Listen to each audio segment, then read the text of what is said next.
নমস্কার। কবি সন্দীপন পারিয়ালের লেখা কবিতা বাবা হওয়া কঠিন।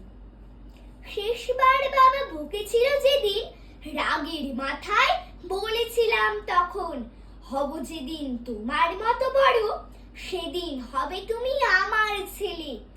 এক ধমকে চুপ করাবো তোমায়, ছুটতে যাবে সব খেলনা ফেলে। মুচকি হেসে বলেছিল বাবা, আচ্ছা বেশ।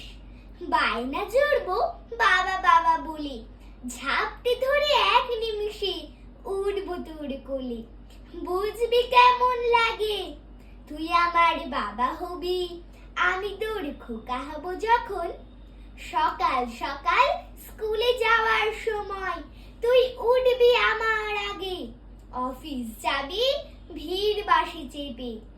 বুঝবি খোকা তখন কেমন লাগে, পথ চলতে বায়না জুড়বো আমি, এটা কিনে দাও ওটা কিনে দাও বলে।